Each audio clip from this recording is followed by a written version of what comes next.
So, my story today is actually a book that I sent home to you that you are going to make yourselves. Okay, and remember what I told you about these books. When you put them together and you do the coloring and you read the words over and over again, you get so used to the words that you actually can read the story. And the more you read the story, the more you learn the words. And in every one of these, there are certain words that I call sight words. Remember what a sight word is? It's kind of a word that you look at and you memorize what it looks like, right? We've done see and be and the. The is a sight word, right? We did yes, right? And we did no. Okay, those are all words that, boom, you look at and you know them right away. Okay, you memorize them. You put them in your memory. Okay, so that's why these emergent readers are so important. Okay, so you'll cut these.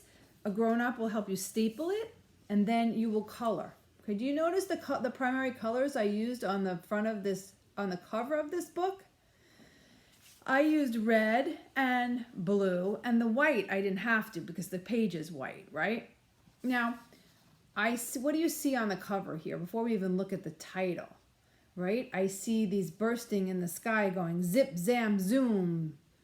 Those are fireworks, and that's one way that we celebrate with fireworks. And sitting in the corner there is a little picture of a boy, and what color is he wearing?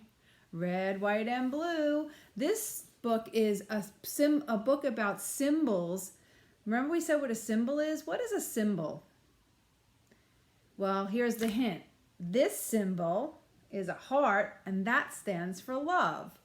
A symbol is something that represents something else. So we're talking about symbols that represent the country that we live in. What country do we live in? The United States of America. This book is about symbols of America. And the first thing I do is always the same. I pick up my pencil and write my name. It says America by Miss Karen. Okay? Do you see what letter America starts with? A. See, we can remember this word by looking at it, okay? We can remember this word by looking at it. It's hard to sound out America, but we can look at it and say, okay, I recognize that word, that capital A. How many A's are in America? Count them. There's 2 letter A's in America. Okay, that's America. This is a storybook about all things that represent America, symbols of America. Okay, the first symbol is one that we recognize right away. It's hanging in our classroom. It's hanging in front of people's homes. It's a very important symbol of America. Let me give you the hint. It's red, white, and blue. It has stars and stripes. It is the American flag. This says, this is the American flag. The American flag has 50 stars and 13 stripes. Some are red and some are white. It's a pattern. Red, white, right? Then there's 50 stars. Do you know what those 50 stars represent? We live in one of those in all of America. We live in New York State, okay? We are one state, but those stars represent 50 states. America is made up as 50 states, and there are 13 stripes. Because in the very, very beginning that America just started, there were not 50 states. There was something called colonies.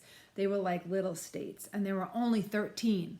So when that flag was first made, the stripes represent the 13 first colonies, and now what we grew into, 50 states, of which New York is one.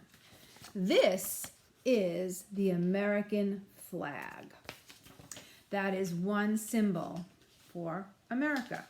Do you know any other symbols of America? I'll give you a hint. I don't know if you've ever been here yet, but if you've ever been on a boat or in Manhattan, downtown, in a high building by the water, you look out towards New Jersey, which is another state, and you see a giant statue standing in the harbor. She's green, she has a crown, and she's holding up a torch. Do you know who she is?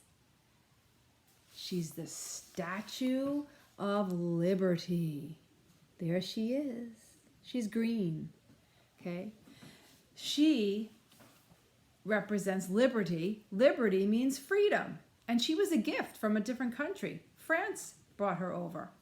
She's really huge. And someday, when you have a chance, you need to go see her because she's magnificent. Okay. Here's another one. I just visited this recently and it was lots of fun. I went to Philadelphia. Okay. And I visited the Liberty Bell. Also the word liberty. It's very old and has a crack in it. So it's really a big bell. And it's from the very beginning when America was new. So that's another symbol of America, the Liberty Bell. Here's something. I didn't color this. Do you know why?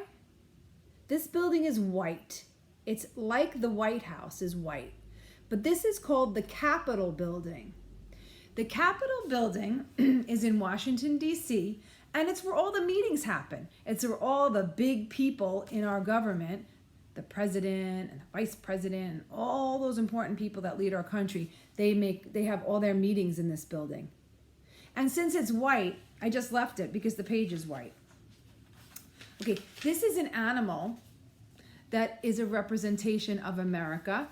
It's a symbol for America. Do you know it's a bird? It is the bald eagle. This is the bald eagle. Okay, I colored him with a yellow beak and I made him brown.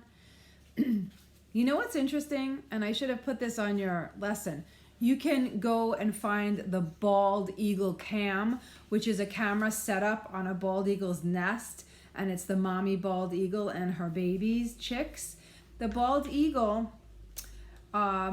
was an endangered species. Okay, I think that the bald eagle was going away. There were not a lot of bald eagles being born for many reasons. And we talked about why, right? Because people live in the habitat where an eagle is supposed to live. And now all these people live there and he can't live there. She can't have her babies there. There's many reasons, but I think that's coming back because there are very important people that take care of our animals, okay? We have to take care of the animals, right?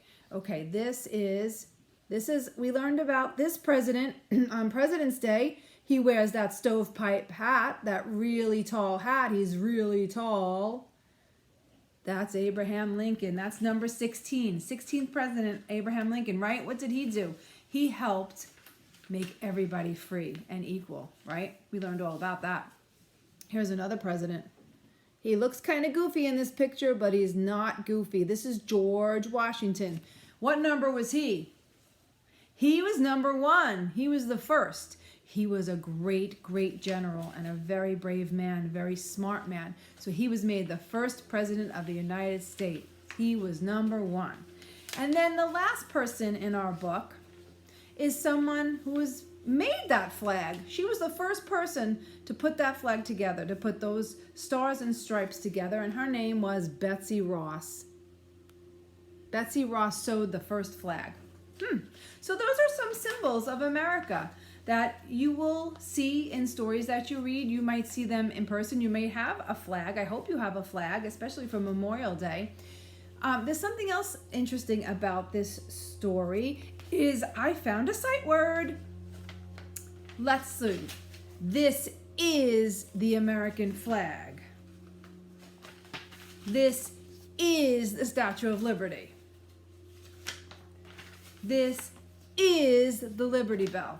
What is that word that you keep hearing over and over?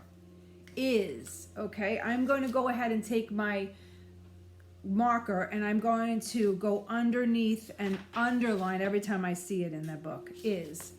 You do that too. You can circle it, you can highlight it, you can underline it. But I want you to pay attention to that word is. I-S. It's a tiny little word, but it's very important in sentences and it's a sight word. So if you memorize that word, that's one more word you know and one on your way to reading, okay? I know you're all readers right now. I want you to read this book over and over again, and then you can read it to your grown-ups on Memorial Day, and they will be mind blown because you're a reader, okay? Have a really happy Monday, and I'll see you over at Zoom later.